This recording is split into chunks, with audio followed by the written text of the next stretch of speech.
Hello, ladies and gentlemen, germs, whatever you consider yourself to be identified as. This is Mr. Anger coming at you with another Mr. Anger episode.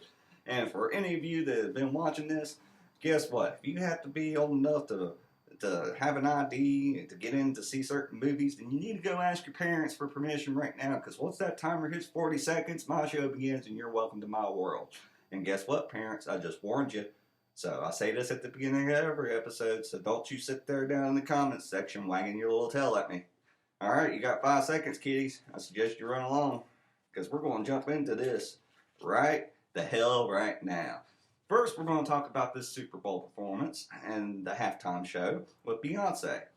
Now, we've had Beyonce products in this house. My wife and my kids like her perfume. My kids like her music.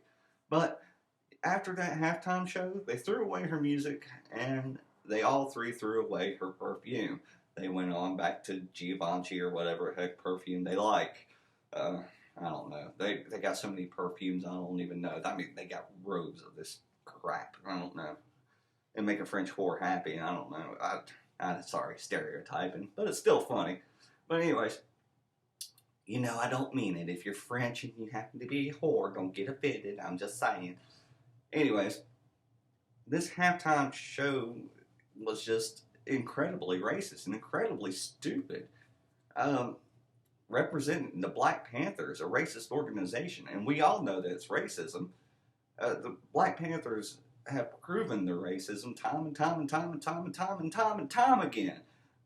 There is lists upon lists of Black Panthers who've purposely targeted people of the different colors because they just happen to be different colors. And you want to represent that to the American public and then be accepted? Hell no. I don't support racism from anybody. I could care less what color you are. If you happen to be white and you go up there and you put on white hoodies and stuff and represent the KKK, I'm not going to fucking represent you either. I'm not going to listen to your shit. I'm not going to buy your shit. I'm going to throw it the fuck away like my wife and kids did. To me, Beyonce as a loss is no big concern to me. I think she had one song that I actually liked. Besides, back when she was in Destiny's Child, she had a few songs with them that was pretty good. So, no big loss. I mean, I could live without her. But here's the thing. She sits there and she represents racist ideas and then this anti-cop sentiment, and she just promotes it. So she's promoting for people to resist police. And that's just going to, the only thing that's going to do is get more people killed. And that is just fucking beyond stupid. I'm sorry, I know there's this whole Black Lives Movement thing going on, and I've already said my piece about that. And no, stop it. All right, let me explain something to you brain dead morons here that don't get why cops give you instructions and expect you to follow them. It is not because they're on a power trip, it's because they don't fucking know who you are. When they approach you, they don't know if you're a rapist, if you're an assaultist, or a person who commits assaults, a saint. They don't know what the fuck you are. They don't know what you have on your persons. They're giving you instructions for their safety. And your safety too. To make sure that, hey, don't put your hands in your pocket. Why not? And then you put your hands in the pocket anyway. They don't know what the hell you got in your pocket. They don't know if you got a knife. They don't know if you got a gun back there or inside this pocket or that pocket or behind you. It's fucking obvious. Be respectful to these goddamn police officers. And I'm sorry, I didn't mean to say goddamn, but be respectful to the police. I mean, they're giving you instructions because they have a right to go home safely. They do. They took a job that is a thankless job right now in the public's eye, and people are pretty much spitting on police officers right now, and it's a fucking tragedy. For the very minute, very minute incidents that have made it into headlines, that's been forced across our face from the media. You have more odds. I mean, the odds of you being in a police brutality incident is very, very, very, very, very, very, very, very, very, very, very, very rare. And I've gone over this time and time again. I've said my piece about the Black Lives Movement, and when it comes down to race, demographics, and stuff like that, and identifiers, it all breaks down to the same odds for each and everybody. I have as much odds of dealing with the police and getting killed by police brutality as anybody else. And that's the truth. And it all depends on my actions. If I handle a cop with respect and listen to what they say, guess what? I'm going to leave the incident just fucking fine. But if I sit there and I go against them, you know what's going to happen? I'm going to get either A, thrown down on the ground, handcuffed, and put in fucking jail, or B, depending on my actions, I might get fucking shot. Don't reach here. Like I said, they don't know what the fuck you have on your person. It's called common fucking courtesy and respect. They risk their lives every day. You can't respect them long enough just to listen to them for the brief little time that you gotta fucking listen to them? You're a fucking moron. Listen to the goddamn cops and you'll be just fine. Sorry, police. I didn't mean to say goddamn. I mean, I've been dealing with the police for the last week now because of my niece Nicole. I know I was going to leave those incidents separate and from this show, but I can't.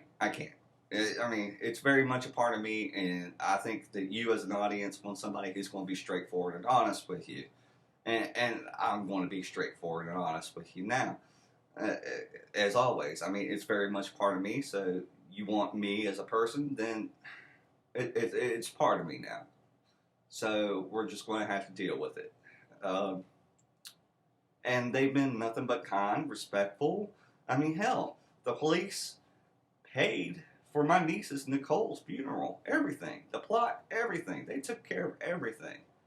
And these people barely make a decent living. But they put in their own personal money and paid for this. And for that, they have my utmost respect. They took a hard situation that's been terribly, terribly hard on this family and provided a little bit of ease. And for that, and they dealt with his family with such kindness and such generosity that it has been overwhelming. Now, as far as Beyonce goes, she's racist. She shouldn't be in the public spotlight no more. Period. Sorry, I don't support racism from any color. Why the hell should you? What's next, people? We're going to allow the KKK to stand up and have a halftime show next year? Or else we're going to invite the Nazis. Let's have them do a halftime show next year. No? Alright then. Either you accept racism, or you just don't fucking deal with it. And I just don't fucking deal with it. I ignore them. They're no longer allowed. They're no longer, I don't care what color you are. What you identify as far as your color. I don't care what you are. I just don't put up with it. And I'm not going to put up with it from nobody. Nobody or anybody. Now, some incidents have been going on as far as my niece Nicole. A lot of speculation about where the information came from that led to the arrest and stuff like that. And a lot of people are taking credit for it. So, to dispel things and to put things right, I've decided to actually say something. I know, personally, who turned in that information. I know, personally, when the FBI sat down and thanked this particular person. This person will not be identified publicly, and I will protect that till my death. And I'll be damned if anybody tries to get it out of me.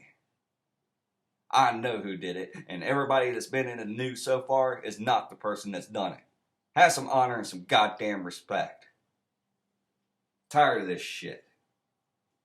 Everybody's seeking their 15 minutes of fame from this, but you have a show here. I'm sorry, it's been a bad coincidence when I started my show and all this going on, and I know I'm making it a part of the show because it is part of me, but I'm just representing who I am. And there's some things that have been coming across that I feel that needs to be gotten out because I don't want people to think that all these people coming forward, I want people to know the truth.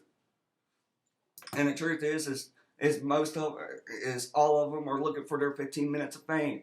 I've seen people on the news sitting there in front of the cameras crying their eyes out about this little girl, my niece, sitting there saying, "Oh, we loved her, we cared about her," when those were the same goddamn people who bullied her, the same people who made her cry.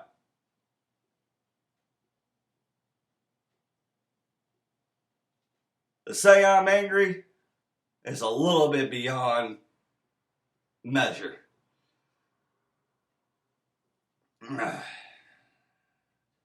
And people using this to get fame? Screw you. This is my show. Mine. And this has been a big part of my life here lately.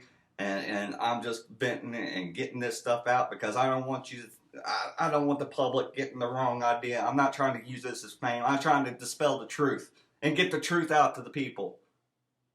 Because I hate misrepresentation. I hate lies. I hate people who try to gain fame off the dead. Who stand on the backs of the dead. I hate it. I hate it with passion.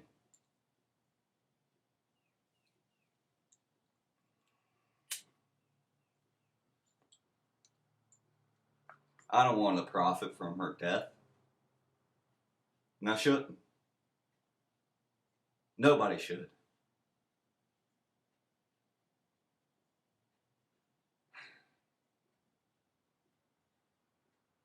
She was a good girl, and I want to remember her as the carefree little girl that ran around and played with my kids. I don't want to keep turning on the news and seeing people searching for their 15 minutes of fame or money from her death. Why? That's your family. Why do you want to profit off your family's death? Why? Nobody alive knows when a death is going to hit. Deaths happen. It's just a fact of life.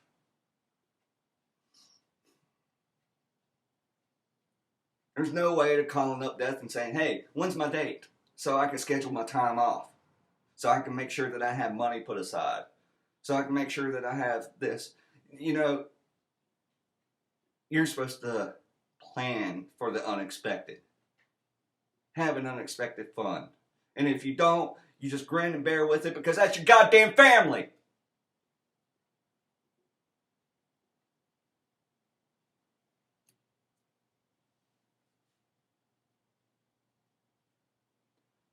I don't know.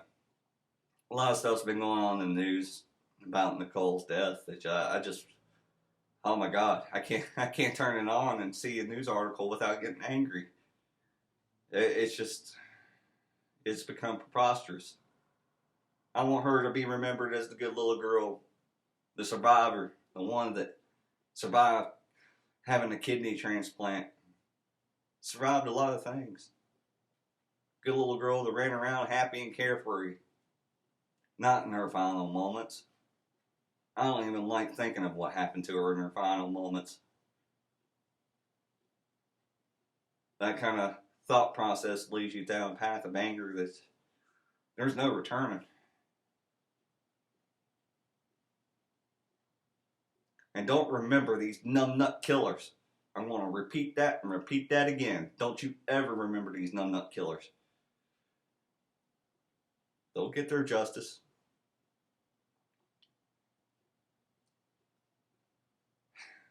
We need to use what happened to her to make sure it doesn't happen to others. From the things that happened to her, from the time she disappeared to the time she was found, we need to make sure it doesn't happen again. It has changed me. I mean, it has. I went into Walmart the other day, and I forgot what the hell we were in there for. I think we were getting drinks or something like that. And walked by the missing kid poster aisle. as you walk out at the front of the store. God. Stood there and I looked at each and every single image. Because I want to know. I want to know, because if I ever spot one, I want to raise awareness for each and every one that's up on that daggone board. Some of them have been missing since the 90s. There was one up there that was missing since 1986. You know what the worst part of the whole Nicole situation was? Was the not knowing. The whole 3 days that we didn't know what her fate was. That was the worst. Could you imagine not knowing what happened to your loved one for decades? Years? I went through 3 days and found it unbearable with every imaginative spectrum of every situation going through my head. Could you imagine that going through your head for fucking years? I couldn't imagine. It about drove me nuts for 3 days. Anyways, as far as that's concerned, the whole Nicole situation, she's a great girl. Remember her for a nice, carefree child, a survivor, a wonderful kid. Don't remember her final days. I want to remember the good stuff.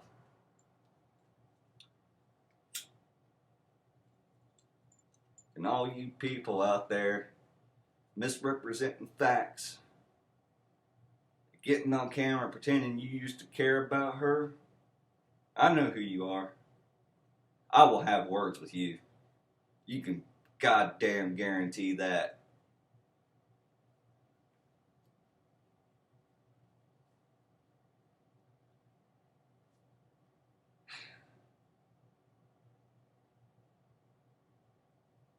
Anyways, it's a part of me now. It is. It's a part of this family. A dark chapter in our family history. But I don't want to live in darkness. I want to see the light. I want to see the good that comes from this. If awareness of children being missing causes, comes from this, and it saves just one child, then there's your light.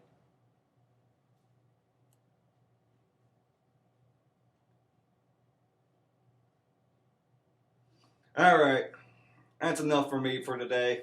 I think I've gotten angry enough. I think I've yelled enough. Sorry, I had to get on here and vent about some things about what's going on in the news, but I just want the public to know that don't believe everything you're seeing about this on television from everybody. Okay? Be smart. Be vigilant. As far as this whole situation is concerned, what's done is done. There is no turning back. Nothing we can say or do will ever bring her back.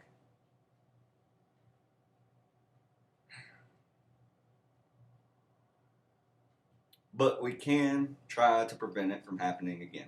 Okay? That's the only thing I want to get across. And I just want to remember the good times. When she was smiling and running around, acting like a carefree kid. That's the memories I want to keep. Not the final days.